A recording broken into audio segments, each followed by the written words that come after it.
بسم الله الرحمن الرحيم. للذين أحسنوا الحسنى وزيادة ولا يرهق وجوههم قتر ولا ذلة، أولئك أصحاب الجنة هم فيها خالدون. والذين كسبوا السيئات جزاء سيئة بمثلها وترهقهم ذلة ما لهم من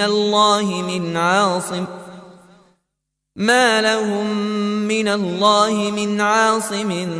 كأنما أغشيت وجوههم قطعا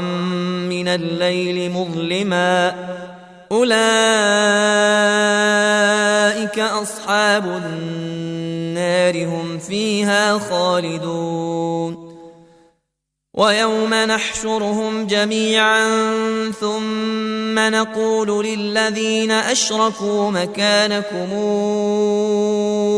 أنتم وشركاؤكم فزيلنا بينهم، وقال شركاؤهم ما كنتم إيانا تعبدون، فكفى بالله شهيدا بيننا وبينكم إن كنا عن عبادتكم لغافلين. هنالك تبلو كل نفس ما أسلفت وردوا إلى الله مولاهم الحق وضل عنهم ما كانوا يفترون. قل من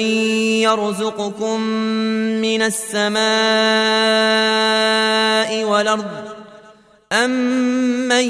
يملك السمع والأبصار ومن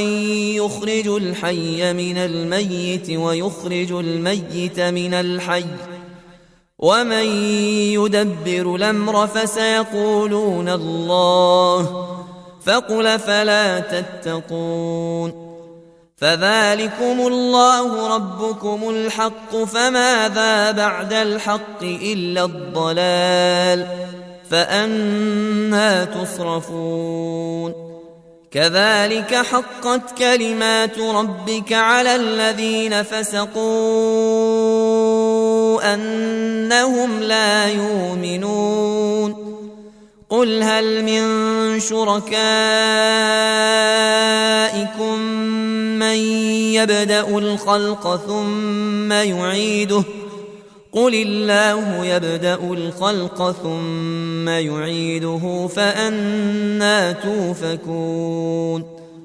قل هل من شركائكم من يهدي إلى الحق،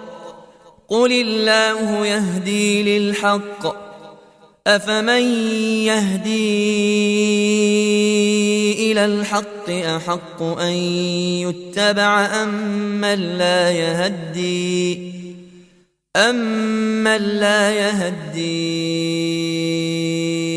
إلا أن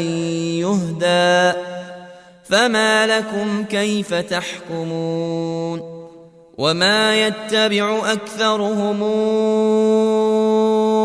إلا ظنا إن الظن لا يغني من الحق شيئا، إن الله عليم بما يفعلون. وما كان هذا القرآن أن يفترى من دون الله، ولكن تصديق الذي بين يديه وتفصيل الكتاب لا ريب فيه من رب العالمين. أم يقولون افتراه، قل فاتوا بسورة مثله وادعوا من استطعتم من دون الله إن كنتم صادقين بل كذبوا بما لم يحيطوا بعلمه ولما ياتهم تاويله كذلك كذب الذين من قبلهم فانظر كيف كان عاقبة الظالمين ومنهم من يؤمن به ومنهم من لا يؤمن به وربك أعلم بالمفسدين وإن كذبوك فقل لي عملي ولكم عملكم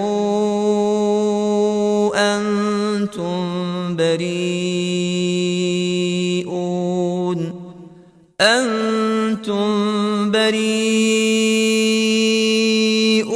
مما أعمل وأنا بريء مما تعملون ومنهم من يستمعون إليك أفأنت تسمع الصم ولو كانوا لا يعقلون ومنهم من ينظر إليك أفأنت تهدي العمي ولو كانوا لا يبصرون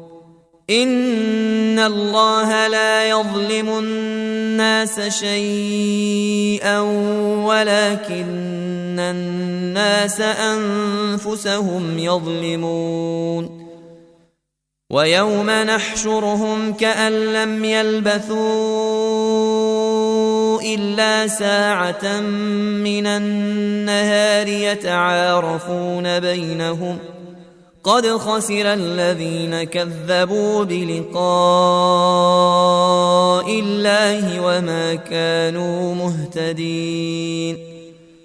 وإما نرينك بعض الذي نعدهم أو نتوفينك فإلينا مرجعهم ثم الله شهيد على ما يفعلون ولكل أمة رسول فإذا جاء رسولهم قضي بينهم بالقسط وهم لا يظلمون ويقولون متى هذا الوعد إن كنتم صادقين قل لا أملك لنفسي ضرا ولا نفعا إلا ما شاء الله لكل أمة أجل إذا جاء أجلهم فلا يستأخرون ساعة ولا يستقدمون قل رأيتم إن أتاكم عذابه بياتا أو نهارا ماذا يستعجل منه المجرمون أثم إذا ما وقع آمنتم به آلان وقد كنتم به تستعجلون ثم قيل للذين ظلموا ذوقوا عذاب الخلد هل تجزون إلا بما كنتم تكسبون ويستنبئونك أحق هو قل وربي إنه لحق وما أنتم بمعجزين ولو أن لكل نفس ظلمت ما في الأرض لافتدت به وأسروا الندامة لما رأوا العذاب وقضي بينهم بالقسط وهم لا يظلمون ألا إن لله ما في السماوات والأرض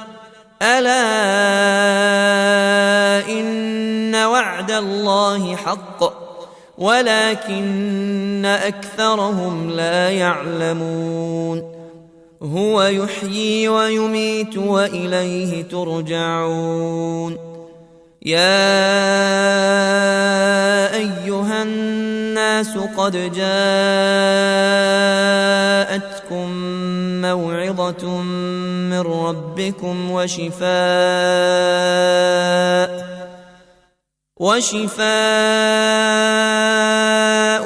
لما في الصدور وهدى ورحمة للمؤمنين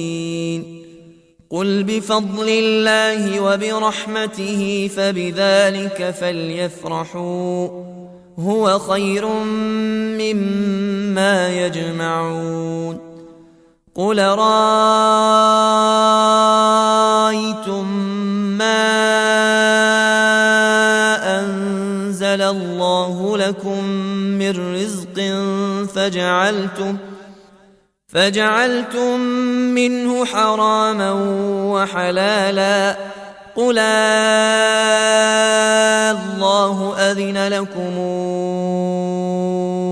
أم على الله تفترون وما ظن الذين يفترون على الله الكذب يوم القيامة إن الله لذو فضل على الناس ولكن أكثرهم لا يشكرون وما تكون في شأن وما تتلو منه من قرآن ولا تعملون من عمل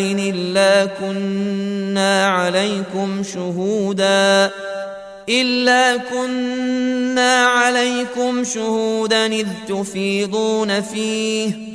وما يعزب عن ربك من مثقال ذرة في الأرض ولا في السماء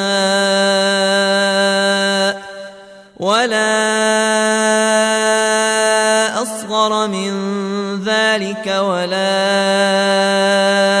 أكبر إلا في كتاب مبين ألا إن أولياء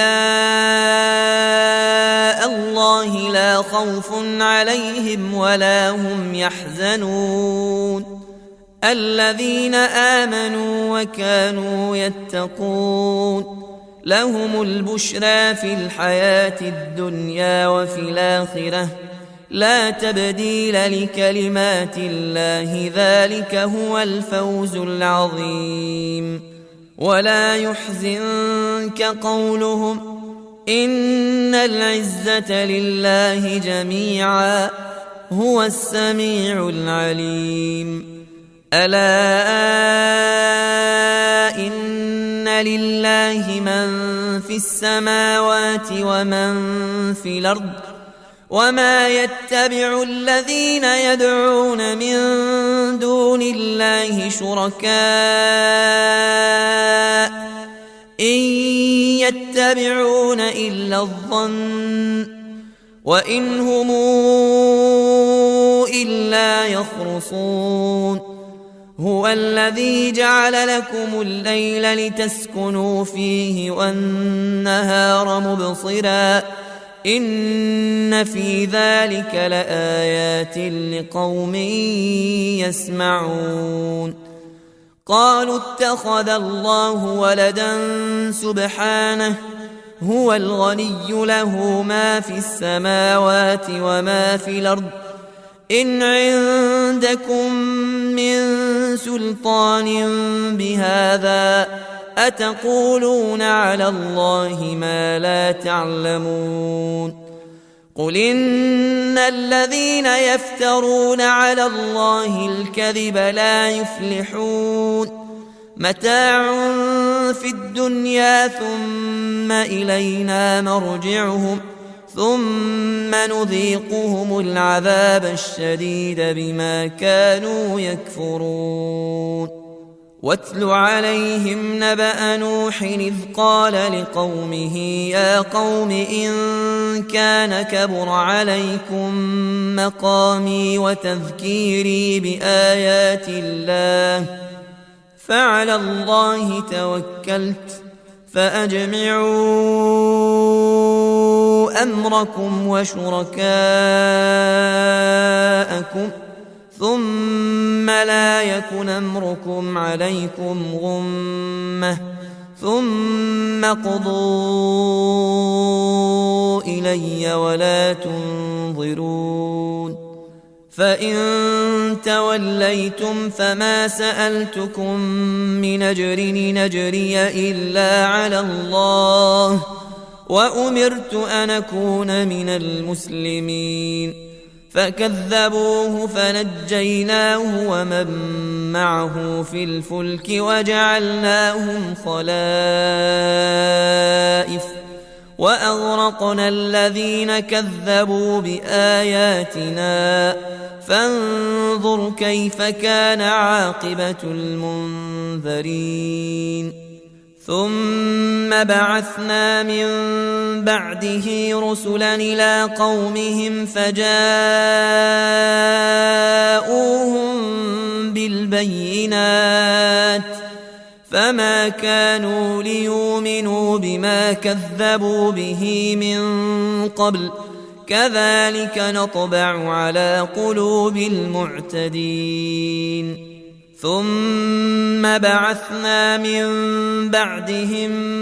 موسى وهارون إلى فرعون وملئه بآياتنا فاستكبروا وكانوا قوما مجرمين فلما جاءهم الحق من عندنا قالوا إن هذا لسحر مبين قال موسى أتقولون للحق لما جاءكم أسحر هذا ولا يفلح الساحرون قالوا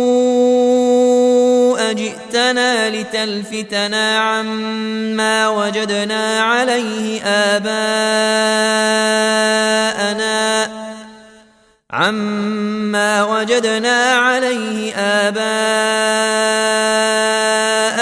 وتكون لكما الكبرياء في الأرض وما نحن لكما بمؤمنين وقال فرعون ائتوني بكل ساحر عليم فلما جاء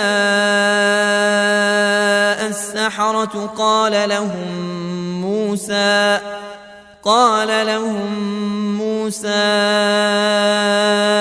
ألقوا ما أنتم ملقون فلما ألقوا قال موسى ما جئتم به السحر إن الله سيبطله إن الله لا يصلح عمل المفسدين ويحق الله الحق بكلماته ولو كره المجرمون فما آمن لموسى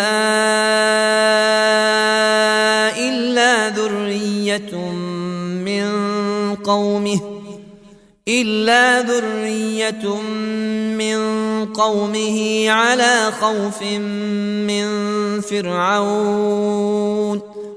على خوف من فرعون وملئهم أن يفتنهم وإن فرعون لعال في الأرض وإنه لمن المسرفين وقال موسى يا قوم إن كنتم آمنتم بالله فعليه توكلوا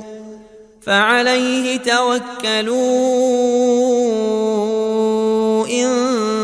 كنتم مسلمين فقالوا على الله توكلنا ربنا لا تجعلنا فتنة للقوم الظالمين ونجنا برحمتك من القوم الكافرين. وأوحينا إلى موسى وأخيه أن تبوأ لقومكما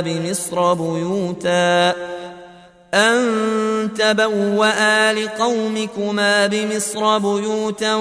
واجعلوا بيوتكم قبلة وأقيموا الصلاة وبشر المؤمنين. وقال موسى ربنا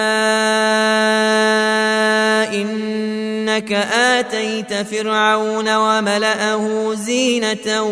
وأموالا في الحياة الدنيا ربنا ليضلوا عن سبيلك ربنا اطمس على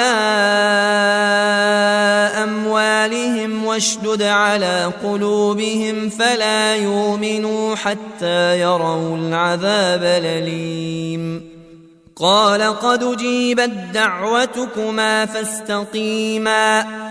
ولا تتبعان سبيل الذين لا يعلمون. وجاوزنا ببني إسرائيل البحر فأتبعهم فرعون وجنوده بغيا وعدوا حتى إذا أدركه الغرق قال آمنت أنه لا إله إلا الذي آمنت به بنو إسرائيل وأنا من المسلمين. وقد عصيت قبل وكنت من المفسدين فاليوم ننجيك ببدنك لتكون لمن خلفك آية وإن كثيرا من الناس عن آياتنا لغافلون. ولقد بوأنا بني إسرائيل مبوأ صدق ورزقناهم من الطيبات فما اختلفوا حتى جاءهم العلم إن ربك يقضي بينهم يوم القيامة فيما كانوا فيه يختلفون. فإن كنت في شك مما أنزلنا إليك فاسأل الذين يقرؤون الكتاب من قبلك لقد جاءك الحق من ربك فلا تكونن من الممترين ولا تكونن من الذين كذبوا بآيات الله فتكون من الخاسرين. إن الذين حقت عليهم كلمات ربك لا يؤمنون ولو جاءتهم كل آية حتى يروا العذاب الأليم فلولا كانت قريتنا آمنت فنفعها إيمانها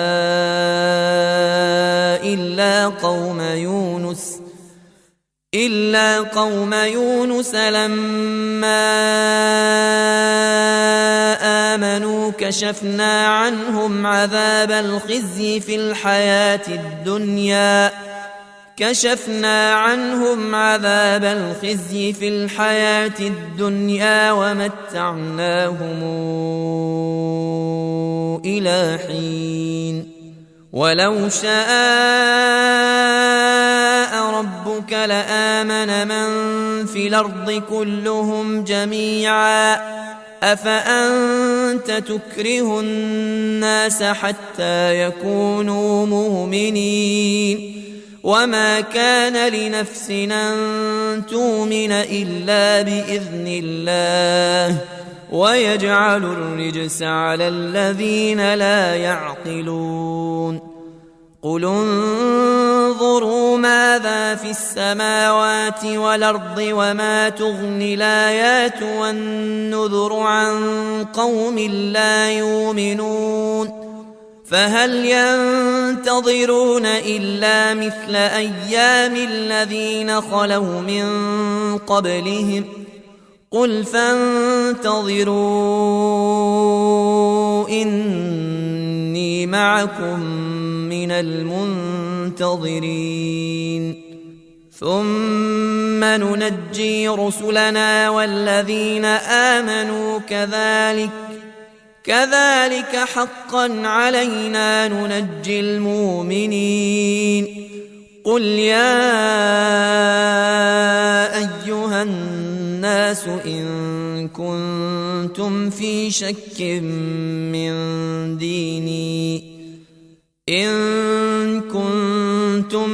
شك من ديني فلا أعبد الذين تعبدون من دون الله ولكن أعبد الله الذي يتوفاكم وأمرت أن أكون من المؤمنين وأن أقم وجهك للدين حنيفا ولا تكونن من المشركين ولا تدع من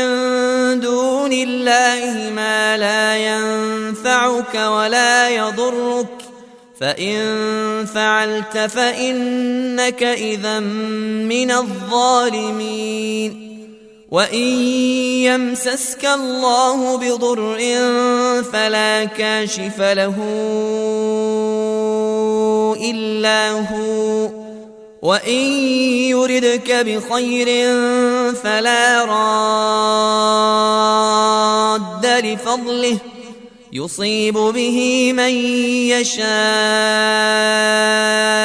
من عباده وهو الغفور الرحيم قل يا أيها الناس قد جاءكم الحق من ربكم فمن اهتدى فإنما يهتدي لنفسه ومن ضل فإنما يضل عليها وما أنا عليكم بوكيل واتبع ما يوحى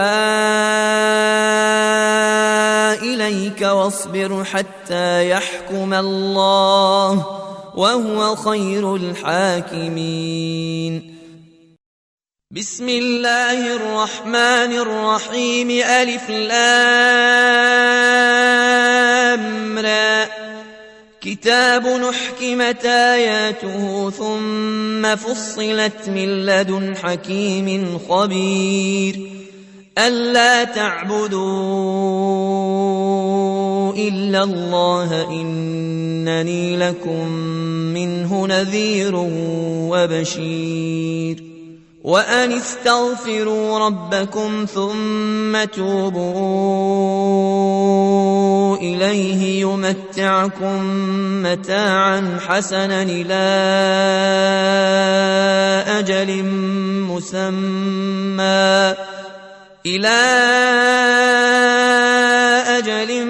مسمى ويؤت كل ذي فضل فضله وإن تولوا فإني أخاف عليكم عذاب يوم كبير إلى الله مرجعكم وهو على كل شيء قدير ألا إنهم يثنون صدورهم ليستخفوا منه ألا حين يستغشون ثيابهم يعلم ما يسرون وما يعلنون إنه عليم بذات الصدور